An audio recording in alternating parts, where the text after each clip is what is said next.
Hayyoonni Yuunivarsiitii Finfinnee haala yeroo irratti Addis Miidiyaa Neetwoork Addis TV waliin turtii taasisan biyyoonni dhiyaa faayidaa isaaniif malee tokkummaa fi cimina ardii Afrikaa kan hin barbaanne ta'uu himaniiru.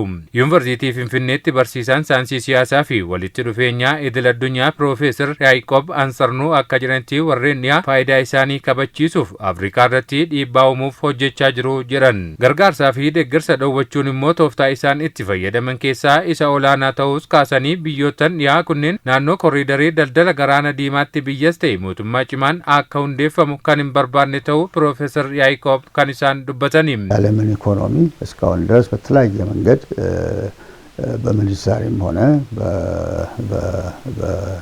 በኢንቨስትመንት እንደዚሁም እነሱ በሚሉት በእርዳታ እና በመሳሰሉት በብድር የዓለምን ኢኮኖሚ ስለሚቆጣጠሩ Dinagdee addunyaa gama hundaan hanga ammaatti jijjiirraa sharafaalaas ta'e investimentii akkasumas gargaarsa fi deeggarsa addunyaa waan to'ataniif karaa kaaba baha Afrikaatiin keessumaa qaxanaa Itoophiyaa keessa jirtuun Suudaan, Eertiriyaa, Itoophiyaa, Somaaliyaa fi Jibuutii qabate bakki kun warreen dhiyaaf bakka murteessadha. Sababni isaa garbi Hindii fi galaana Meeditiraaniyaan kan wal quunnamsiisan waan ta'aniif daldala boba'aa, peetirooleemii fi zayita giddugala bahaa irraa eegalan naannoo kana irraa waan daddarbuuf naannoo kanatti mootummaas ta'e humni isaan danqu akka jiraatu hin barbaadani. Yuunivarsiitii Finfinneetti barsiisaan dhaabbata qorannoo Afrikaa Eesiyaa Dr. Muhammad Hassan warreen dhiyaa tumsa mootummaa Itoophiyaatiin jijjiirama gaanfa Afrikaatti dhufaa jiru kan hin jaallanne ta'uu himanii dhiibbaan Itoophiyaa irratti taasifamaa jirus agarsiisu tokko ta'uusaa kaasanii kanaafis Itoophiyaanonni tokkummaa isaanii cimsuun dhiibbaa alaa fi keessaa isaan irra gahaa jiru qolachuu akka qaban dubbataniiru.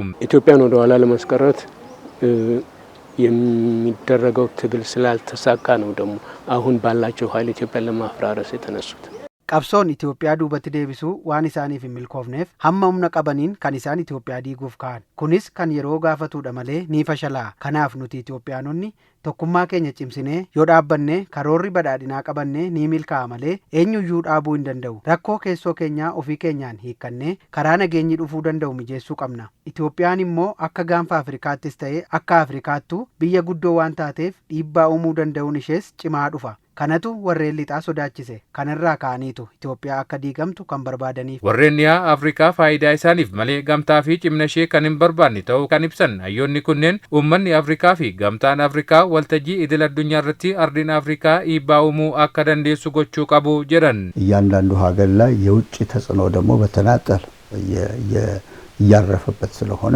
እያንዳንዱ ሀገር ቁርጠኛ ሆኖ ለዚህ ለአህጉራዊ ህብረት የሀገሮች ትስስር በተለይም ደግሞ